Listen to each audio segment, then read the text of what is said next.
السلام علیکم جی۔ آخرکار میاں نواز شریف اس پہ بول پڑے ہیں اپنی پارٹی کے سامنے، اور انہوں نے ایک بات کی نشاندہی کر دی ہے، اور وہ نشاندہی یہ ہے کہ جناب جو ہے وہ ہمارے ووٹر نے جو ہے وہ ہماری ٹکٹوں کے انتخاب کو مسترد کر دیا ہے۔ یہ ٹکٹوں کا انتخاب پی ایم ایل این کا اپنا نہیں تھا، یہ جو ان 20 جگہوں کے اوپر یہ وہ معاہدہ تھا جس کے ضامن زرداری صاحب بنے تھے کہ جو بھی لوگ پی ٹی آئی کی طرف سے ڈیویٹ کریں گے یا ان کے عمران خان کے کہنے پہ نہیں چلیں گے، وہ افراد جو ہوں گے وہ ان کو، اور جب وہ ڈسکوالیفائی ہو جائیں گے تو ان کو P M L N ticket دے گی۔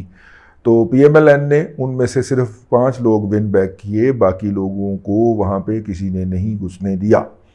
ٹھیک ہے۔ اور 15 لوگ جو ہے اپنے جو ڈسکوالیفائی لوگ جن سیٹوں پہ ہوئے تھے وہ پی ٹی آئی نے واپس جیت لیں۔ یہ ایک صورتحال ہے جو اس وقت درپیش ہے، اور اس کو پی ایم ایل این کی شکست سے اس لیے محمول کیا جا رہا ہے کیونکہ اس کے نتیجے کے اندر پنجاب کی اسمبلی میں جو کمپوزیشن بنی ہے اس کمپوزیشن میں سے جو ہے وہ اس کمپوزیشن کے مطابق اب حمزہ شہباز کے پاس وہ اکثریت نہیں رہی جو کہ اکثریت انہیں درکار ہے۔ اب اس کے اندر جوڑ توڑ ہوگا، ادھر ادھر ہوں گے لوگ، مطلب کسی حد تک پیسہ بھی چل سکتا ہے اور چلے گا بھی، اور جس طرح پی ٹی آئی نے پہلا ہاتھ مار دیا شرک پوری، اور وہ دوسرا جو ہے اس کو توڑ کے اور اس کی ایک آڈیو ریلیز کر دی گئی شیخ رشید کی، اور شیخ رشید کسی کو کہہ رہے ہیں گل خان نامی کوئی گل نامی بندہ ہے کہ جناب آپ وہ پیسے دے آئے ہو، تو اس نے کہا کہ فون پہ تو ایسی باتیں نہیں نہ کرتے، ٹھیک ہے۔ تو وہ میرا مطلب ہے شرک پوری صاحب اس پہ بڑے تڑپے ہیں، لیکن انہوں نے پیسے لینے سے انکار نہیں کیا جی۔ انہیں بار بار ٹی وی نے، چینل نے، ایک نے لے کے کہا کہ آپ کیا قسم کھاتے ہیں کہ آپ نے پیسے نہیں لیے، تو انہوں نے اس کے اوپر حتمی طور پہ بات نہیں کی۔ اس سے آپ اندازہ کر لیں کہ کچھ نہ کچھ ہوا تو ہے، ٹھیک ہے۔ شرک پوری صاحب اتنے بھی کاکے نہیں ہیں کہ وہ جھوٹی قسم اٹھا جائیں، ویسے اٹھا بھی لیں تو کون انہیں روک سکتا ہے، ان کے پاس تو خصوصی انوار کے سلسلے ہیں نا، ہاں، کہ وہ لوٹے بنے، وہ جو کچھ مرضی کریں۔ رانا تنویر نے پھر ان کی ٹکٹ کے لیے نواز شریف کے پیر پکڑ لینے ہیں جا کے کہ اس کو پی ایم ایل این کا ٹکٹ دیں، ٹھیک ہے نا۔ تو میرا خیال ہے کہ میاں صاحب کو اس دفعہ جوتا اتار کے سامنے رکھنا چاہیے، اور اب رانا تنویر اس کی ٹکٹ کی سفارش کرنے آئے تو اس کو جوتا مارنا چاہیے آگے سے، ٹھیک ہے۔ یہ جتنے بھی لوٹے بن رہے ہیں نا، ان کو نوٹ کریں، ان کو نوٹ نہ کریں، ان کی ماں کو نوٹ کریں، یعنی کہ ان کو جنہوں نے ٹکٹ دلوائے تھے نا اس طرح کر کے کہ جی میرے گروپ کی بڑی اسٹرینتھ ہو جائے گی اور میں جیت جاؤں گا، اس کو ذرا جو چترول کے لیے میاں نواز شریف صاحب تیار رہیں۔ تو خیر وہ میٹنگ ہوئی جس کی صدارت میاں نواز شریف صاحب نے لندن سے کی، یہاں سے بھی ورچولی ہی بیٹھنا تھا لوگوں نے، مریم نواز شریف بھی بیٹھیں اور بھی بہت سارے لوگ بیٹھے۔ رانا ثناء اللہ صاحب نے رپورٹ پیش کی ان انتخابات کی، اور اس میں بتایا کہ کس طرح ہمارے لوکلی جو ہارے ہوئے کینڈیڈیٹ تھے، ان سے جو ہارے ہوئے پی ایم ایل این کے جو کینڈیڈیٹ تھے، انہوں نے اس فیصلے کو قبول نہیں کیا۔ اور آپ اگر میرا ولاگ یاد ہو تو میں نے کہا کہ اگر پی ایم ایل این جیتی ہوئی ہے تو یہ 4 لوگ ریزائن کر کے کیوں دوڑے لگا رہے ہیں۔ بیسیکلی یہ کام بھی نہیں کیا پی ایم ایل این نے کہ جو ہارے ہوئے لوگ ہیں ان کے پاس جائے، ان کی دلجوئی کرے، انہیں کہے کہ ہم آئندہ الیکشن میں آپ کو اکوموڈیٹ کریں گے، ہم لوکل باڈیز لا رہے ہیں، آپ کو اپنا ضلع کونسل کا چیئرمین بنائیں گے۔ کوئی اس طرح کی بندہ پارٹیاں اپنے اندر آفر کرتی ہیں نا، لیکن وہ نہیں کیا، بر وقت بھی نہیں کیا، ان کے کاغذات نامزدگی فائل ہونے تک بھی نہیں کیا، اور جب وہ جیت گئے تو اس وقت بھی نہیں کیا، مطلب جب وہ کھڑے ہو گئے اس وقت بھی نہیں کیا۔ آخری وقت میں جب وہ الیکشن کمپین پہ اپنا پیسہ لگا چکے ہوئے تھے تو جب ان کو اپروچ کیا گیا تو وہ مؤثر ثابت نہیں ہوا نتیجے کے اوپر۔ اب یہ جو اپنی جیتی ہوئی سیٹیں پی ٹی آئی نے واپس لی ہیں، اس کے نتیجے کے اندر جو کمپوزیشن بن رہی ہے اس کے ہاؤس کے اندر، اس کی تو ہم بات کر چکے ہیں گزشتہ ایک ولاگ کے اندر، لیکن خیر وہ رپورٹ پیش کی اور بتایا گیا کہ جناب اس وجہ سے ہم سیٹیں ہارے۔ تو نواز شریف صاحب کا پھر وہی تھا کہ جناب یہ ہمیں نہیں کرنا چاہیے تھا، اور آئندہ ہم نہیں کریں گے، آئندہ ہم اپنے ان لوگوں کو ساتھ لے کے چلیں گے جنہوں نے عمران خان کا 4.25 سالہ دورِ فسطائیت بھگتا ہے، اور ہمیں یہی کرنا ہے اور ہم یہی کریں گے۔ اب مسئلہ یہ ہے کہ اس کے بعد مریم نواز شریف نے بھی وہاں پہ ایک بات کہی، اس نے کہا کہ مریم نواز شریف صاحبہ نے کہا کہ کیا الیکشن کمپین چلانا صرف میرا کام تھا؟ اور بہت سارے جو لیڈر جو کہ منسٹر نہیں بنے اس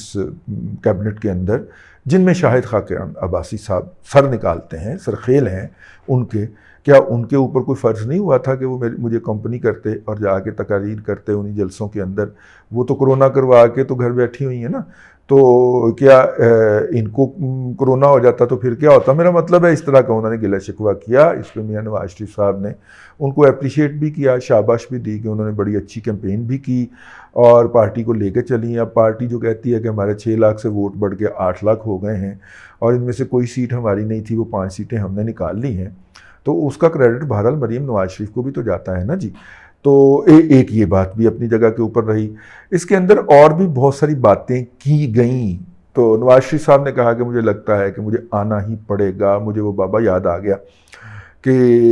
وہ بابا تھا، ایک بزرگ آدمی تھے، ان کے 5 بیٹے تھے، ان میں سے ایک بیٹا کسی نے قتل کر دیا، تو وہ اس کے دکھ میں اتنے مبتلا تھے کہ وہ اپنے بیٹوں کو جب کھانا دیتے، ان کی ماں ڈال کے دے رہی ہوتی تو وہ کہتے کہ کھاؤ پتر سور کھاؤ، ٹھیک ہے کھاؤ۔ ظاہر ہے گاؤں دیہات کے اندر وہ کہہ رہے تھے میرے اس مقتول بیٹے کا تم باقی بھائی جو ہے جب تک بدلہ نہیں لو گے تو یہ تم حرام کھاؤ گے میری طرف سے۔ تو فائنلی وہ اٹھتے جب چارپائی سے اور جتی پہنتے تو وہ کہتے کہ لتریاں مینوں ہی گتریاں پہنیاں، یعنی یہ کام مجھے ہی کرنا پڑے گا۔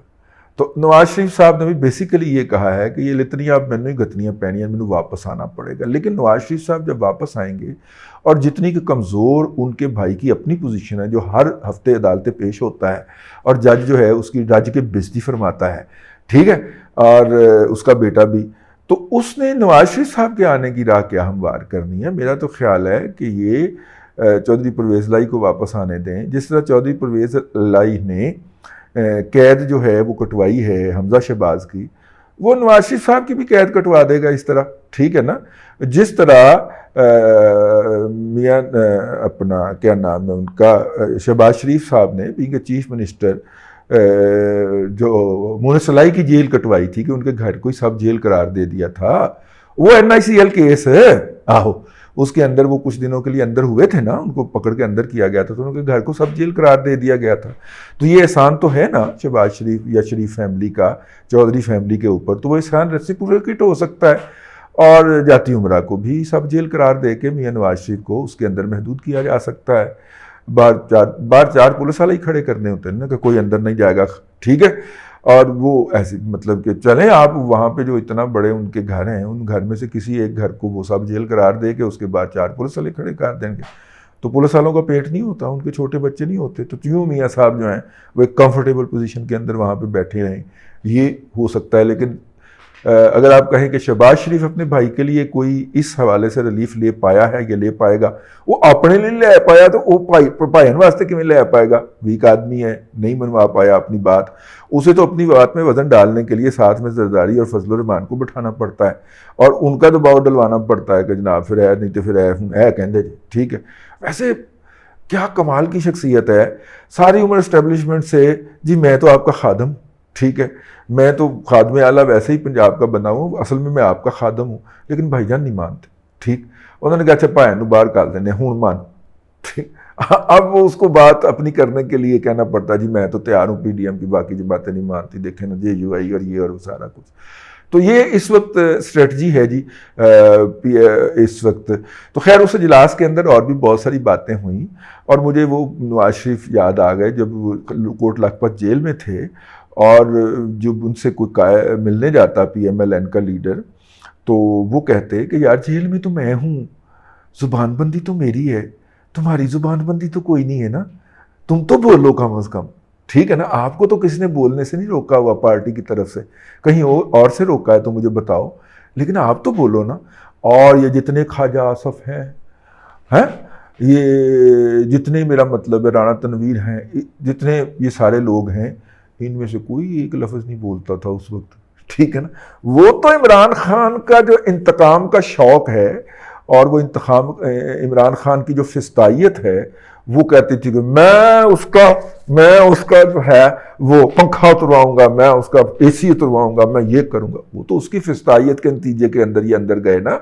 ورنہ یہ تو فدویان بنے ہوئے تھے، کوئی ایسی بات نہیں کرتے تھے جس سے عمران خان کی طبع نازک کے اوپر کچھ گرا گزرے اور ان کو جیل کے پیچھے بھجوایا جا سکے۔ وہی نواز شریف صاحب نے اب کہا، لیکن میاں صاحب آپ جو ہیں وہ پچھلے دور کے آدمی ہیں، اب اس طرح نہیں ہوتا کہ آپ ایک بندہ جو ہے آصف کرمانی جیسا چن کے، جو آج کل جو کبھی نظر نہیں آیا اپوزیشن کے دوران، پچھلے دنوں حکومت آئی ہے تو اپنی حکومت چڑھیا ہوا سی، ماشاءاللہ ماشاءاللہ میاں صاحب کیسے کیسے ہیرے اور ناب کے چنے ہیں آپ نے۔ آصف کرمانی جو ہے وہ آپ کی ناک کا بال ہاتھ کی گھڑی ہوتا تھا، ٹھیک ہے، اس کی اجازت کے بغیر کسی ہم جیسے ناہنجار قسم کے صحافی کو آپ کے قریب نہیں پھٹکنے دیا جاتا تھا کہ کہیں کوئی الٹی سیدھی بات نہ کر دے، ٹھیک ہے۔ لیکن جناب نواز شریف صاحب وہ آج کل پی ٹی آئی کی زبان بول رہا ہے۔ میرا خیال ہے پچھلے دنوں ان کو کوئی میسج گیا ہے تو وہ چپ کیے ہیں، لیکن وہ کسی نے بتایا کہ وہ کسی مسئلہ ہے کوئی ان کا، وہ کسی کے ہاتھ سے بلیک میل ہو رہا ہے۔ کوئی بلیک میل نہیں ہوتا، ایڈا کوئی نہیں ہوتا، ٹھیک ہے۔ تو خیر یہ ہے میاں صاحب کا چوائس۔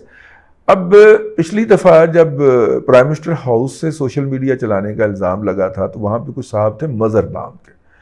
اور کہا جاتا ہے کہ مریم نواز شریف صاحبہ کی بہت ساری آڈیو کال جو بعد میں اے آر وائی پہ لیک ہوئیں،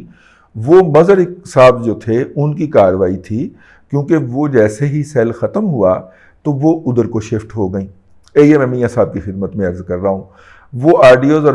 جو ہیں ان میں ویڈیو کوئی نہیں ہے، زیادہ تر آڈیوز ہی ہیں فون کے اوپر۔ وہ فون اپنے ساتھ لے آئے جس سے وہ گفتگو ہوئی تھی اور اس کے اوپر ریکارڈنگ بھی لگی ہوئی تھی، اور وہ آ کے انہوں نے اچھے خاصی رقم سے بیچی۔ اب پہلے تو یہ پتہ کرو کہ مریم نواز شریف نے جو میڈیا سیل قائم کیتا ہے اس کا مطلب اس کے اندر کوئی دوسرا مظہر تو نہیں بھرتی کر لیا انہوں نے، پہلی بات۔ دوسری بات یہ ہے کہ یہ جتنے بھی جلسے ہوئے ہیں گزشتہ دنوں کے اندر مریم نواز شریف کے، اور جس حلقے میں جلسہ ہوا ہے اس سے پی ایم ایل این کی سوشل میڈیا ٹیم نے 6 لاکھ روپیہ فی جلسہ وصول کیا۔ اب ایک بات سمجھ آتی ہے کہ وہاں پہ کوئی ڈی ایس این جی جاتی ہے جو سب کو سگنل دیتی ہے، ڈی ایس این جی ایک ہی لے گئے، سیٹلائٹ پہ ایک ہی سگنل ڈال دیا، وہاں سے تمام پارٹیوں نے اپنا ڈاؤن لوڈ کر دیا، تو اس سے جو P M L N message دینا چاہ رہی ہے اس جلسے کا، وہ والا جلسہ چلا گیا۔ اگرچہ اس میں سے کافی، خاص طور پہ جب ڈرون چلاتے تھے تو اتنے نان پروفیشنل لوگ تھے کہ ڈھونڈ کے پی ایم ایل این کے جلسے سے خالی کارنر دکھاتے تھے، ٹھیک ہے، یا تو وہ پی ٹی آئی کے تھے، ٹھیک ہے، یا وہ پی ٹی آئی کے نہیں تھے تو پھر وہ احمق لوگ تھے، نان پروفیشنل لوگ تھے جنہیں پتہ ہی نہیں تھا کہ کراؤڈ کے اوپر ڈرون اڑایا جاتا ہے، خالی جگہوں پہ ڈرون نہیں لے کے جایا جاتا، ٹھیک ہے۔ تو بہرحال 6 لاکھ روپے کا خرچہ کیا ہو سکتا ہے یار؟ ڈی ایس این جی جو ہے وہ لاکھ ایک کی گیم ہے، لاکھ سوا لاکھ کی گیم ہے، ٹھیک ہو گیا۔ اس کے بعد 5 لاکھ روپیہ وہ اس کام کا لیتے ہوں گے۔ تو مجھے یاد آ گیا کہ شہباز شریف صاحب نے پچھلے دنوں جب ایک جرنلسٹوں کو، لاہور کے جرنلسٹوں کو ایک لنچ پہ بلایا تھا تو خاکسار کی بھی حاضری ہوئی تھی وہاں پہ، تو وہاں پہ ہمیں ایک صاحب نے تعارف کروایا کہ جی میں پنجاب کی سوشل میڈیا ٹیم کا ہیڈ ہوں۔ تو میں کہا تسی 4 سال کتنے رہے ہو؟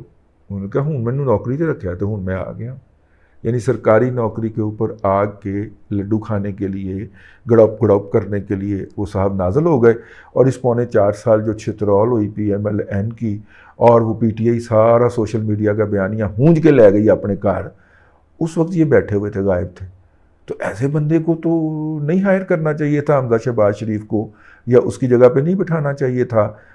سوشل میڈیا ہیڈ کے طور پہ۔ لیکن سوشل میڈیا نے جو ٹیم نے، اور یہ مجھے پی ایم ایل این کے اندر سے بتایا گیا ہے کہ جو سوشل میڈیا نے گند مارا وہ یہ ہے کہ ہر جلسے کا انہوں نے 6 لاکھ روپیہ، اور کئی جگہوں کے اوپر 9 لاکھ کی آواز بھی ہے۔ تو مریم نواز شریف صاحبہ، یہ آپ کی ناک کے نیچے یہ کیا ہو رہا ہے کہ جو کام کے نہ کاج کے، دشمن اناج کے، آپ ان کو الگ سیلریاں دے رہی ہیں، اور وہ ہر اس کینڈیڈیٹ کو الگ بلیک میل کر رہے ہیں جس کے ہاں آپ جا کے جلسہ کر رہے ہیں۔ تو وہ تو غریب مارا گیا ہوگا نا، 40-50 لاکھ روپیہ اس کا جلسے پہ خرچہ آ گیا ہے، 5-6 لاکھ روپیہ، 8 لاکھ روپیہ، 10 لاکھ روپیہ وہ آپ کی سوشل میڈیا ٹیم کو بھی دے رہا ہے۔ تو کیوں دے رہا ہے بھی؟ سوشل میڈیا ٹیم کی تو آپ کی ہے نا، تو یقیناً آپ ان کو پیسے تو دیتے ہوں گے، نہیں دیتے ہوں گے تو پنجاب حکومت یا وفاقی حکومت کے خرچے پہ آپ نے کہیں ڈال دیا ہوگا ان کو، ٹھیک ہے۔ تو وہ پھر وہ والی رشوت کیوں پکڑیں، یا وہ والا خرچے کے نام کے اوپر پیسہ کیوں پکڑیں؟ مطلب زیادہ سے زیادہ میں نے عرض کیا نا کہ ڈی ایس این جی، اس کے اوپر زیادہ سے زیادہ 1 لاکھ روپیہ آپ لگا لیں، یہ 5 لاکھ روپیہ باقی کہاں پہ گیا؟ کیا یہ اس اور انتہائی گھٹیا بودی اور ٹھنڈی قسم کی وہ اس کی ٹویٹیں کرتے تھے جو کہ 200 400 لائکس اور 15 20 شیئر سے آگے نہیں گزرتی تھیں. اور ہم تو بھائی ہمیں پتہ ہوتا ہے چونکہ اس کے پیچھے کوئی پیسے وصول کر رہا ہے, ہم تو ایسی پوسٹوں سے دور بھاگتے ہیں. ہم نے مریم نواز شریف کے جلسوں کی کوئی پوسٹ شیئر نہیں کی کہ ماما جے پیسے لے جے تو جے نوکری کرن دے ہو تو کرو حلال نا, ٹھیک ہے نا, لیکن کوئی پوچھنے والا ہی نہیں ہے وہاں پہ, ٹھیک ہے نا. آہو وہاں پہ پوچھنے والا ہو تو یہ حال ہو وہاں کا ان کا سوشل میڈیا کا. تو یہ ایک شاکنگ خبر تھی میرے لیے بھی خاص طور پہ. تو بہرحال یہ اپنی جگہ کے اوپر ہے. ہمارے دوست جو ہیں حضرت قبلہ, دوست تو نہیں ہیں, سوشل میڈیا ہی فرینڈ کو دوست تو نہیں کہا جا سکتا, لیکن سوشل میڈیا کے فرینڈ ہیں, بڑے نفیس آدمی ہیں اپنا حضرت قبلہ خرم دستگیر صاحب. تو خرم دستگیر صاحب کے بارے میں بھی آج کل بہت ساری داستانیں جو ہیں وہ گھوم رہی ہیں کہ کس طرح ان کے رشتہ دار جو ہیں وہ پیسے پکڑ رہے ہیں مختلف ٹرانسفر پوسٹنگ کے لیے, اور پکڑ بھی پی ٹی آئی والوں کے لوگوں سے رہے, ٹھیک ہے. اچھا میں نے کہا نہیں یار, میرا نہیں خیال ان کے علم میں ہوگا یہ, مطلب بعض کا یہ بھی تو ہوتا ہے نا, میرے ساتھ بھی کئی دفعہ ہوا ہے کہ میرا لفافہ کوئی اور لے گیا اور خبر جب اگلے دن نہیں چھپی اخبار کے اندر, اخبار کے دور کی بات ہے, تو پارٹی لڑنے کے لیے پہنچ گئی. تو چونکہ نہ ہماری شہرت کوئی ایسی تھی اور ہماری ایڈیٹر صاحب کو بھی ہم پہ کانفیڈنس ہوتا تھا, میں 90s کی بات عرض کر رہا ہوں, ارلی 90s کی. تو ہمارے ایڈیٹر صاحب ڈٹ گئے, انہوں نے کہا اے تے اس طرح دا نہیں ہے, تو دس تو پھڑائے کنوں سن, اینوں دتے سی. انہیں کہا جی نہیں وہ فلانے آغا صاحب جڑے سن وہ پیسے لے گئے سن, ٹھیک, نام پورا نہیں لینا, مرحوم ہو گئے ہوئے. تو انہوں نے کہا کہ اگر وہ لے گئے تھے تو تم ان سے جا کے پوچھو کہ خبر کیوں نہیں چھپی, ٹھیک ہے. وہ شکایت لگانے آئے نا میرے پاس, میں انہیں پکڑ کے اپنے ایڈیٹر کے پاس لے گیا. میں کہا جی اے میرے تے اے الزام لا رہے ہیں کہ میں یہ کو پیسے پھڑے نے اور یہ میں خبر نہیں چھاپی, تے انہوں نے پوچھو کہ انہوں نے پیسے مینوں کدوں پھڑائے سن اور کتنے پھڑائے سن. اب ایڈیٹر صاحب بھی پریشان ہوئے تھوڑی دیر کے لیے کہ یہ چاہتا تو اس کو باہر ہی نبیڑ دیتا. میں کہی جب میں لے ہی نہیں تو میرٹ پھر تو میرے اوپر کوئی بائنڈنگ ہو نا اگر میں نے پیسے پکڑے ہوں تو, لیکن اگر میں تو میرٹ پہ کرتا ہوں. اس نے کہا ہاں آپ بتائیں آپ نے اس کو کب دیے تھے. اس نے کہا جی میں نے ان کو پیسے نہیں دیے تھے. وہ صاحب جو تھے انہوں نے آگے کہا کہ آپ نے یہ آپ کی خبر نہیں چھاپے گا کیونکہ آپ کی ایونٹ جو ہے وہ نیوز وردی نہیں ہے. اچھا ویسے میں چھاپ دیا کرتا تھا, میں نے چھاپ بھی دینی تھی. اس دن کام بہت زیادہ تھا تو اس کے اندر وہ کہیں رہ گئی. تو وہ جناب اگلے دن لڑنے مرنے پہنچ گئے دفتر. تو انہوں نے کہا کہ جی انہوں نے لیا, تو انہوں نے کہا پھر خبر بھی ہوتی کوئی چھپوا جا کے, ٹھیک. تو اس طرح ہوتا ہے. تو ہو سکتا ہے کہ خرم بھائی کے ساتھ بھی ایسا ہی ہو رہا ہو, لیکن وہ پیسے پکڑنے والوں کی اکثریت جو ہے وہ ان کے قریبی عزیزوں میں سے ہے. تو یہ افواہیں اس وقت گردش کر رہی ہیں. اس سے پہلے کہ یہ افواہیں جو ہیں ان کے پیچھے کوئی رپورٹر پڑ جائے عمر چیمہ ٹیپ کا اور وہ خبریں نکال مارے, تو اس سے پہلے ہی خرم صاحب جو ہیں اس حوالے سے احتیاطی تدابیر جو ہیں وہ سر انجام دے لیں. لیسکو کے اندر ایک تحقیقاتی کمیٹی بنی ہے کسی حوالے سے, اور جو اس کا سب سے بڑا ملزم تھا اس کو ہی اس کمیٹی کا کوارڈینیٹر یا جو بھی آپ کہہ لیں مقرر کر دیا گیا. اور یہ بھی خرم صاحب پہ الزام لگ رہا. تو اس طرح کی کچھ آبویس حرکتیں ہیں جس کے بارے میں کہا جاتا ہے کہ اس کے بیک اینڈ کے اوپر جو ہے وہ پیسہ چلتا ہے. میں نے صرف خرم صاحب کی توجہ دلائی ہے, بہت نفیس آدمی ہیں, میں ان کی ایمانداری اور کمپیٹنس کے حوالے سے قطعاً کوئی دوسری رائے نہیں رکھتا. لیکن سر یہ آج کل جھوٹ جو ہے وہ بڑا پرسیپشن بناتا ہے, اور اسی طرح کی افواہیں جو ہیں وہ اسدوں کی شکل کے اندر سامنے آتی ہیں. نہیں تو آپ عمران خان صاحب کا ساری میڈیا کمپین دیکھ لیجئے. تو یہ میڈیا کمپین پہلے میں نے عرض کیا تھا مریم اورنگزیب صاحبہ کے خلاف چلی ہے, اور اب یہ میڈیا کمپین جو ہے سوشل میڈیا کمپین یہ خرم بھائی کے بارے میں چل رہی ہے. تو خرم صاحب ذرا اس کے بارے میں خبر لے لیں اس سے پہلے کہ یہ استھا جو ہے یہ قابو سے باہر ہو جائے. اب تک کے لیے اتنا ہی. اگلے ولاگ میں آپ سے پھر ملاقات ہوتی ہے. اللہ تبارک و تعالیٰ آپ کو آسانیاں عطا کرے اور آسانیاں خلق خدا میں تقسیم کرنے کی توفیق عطا کرے.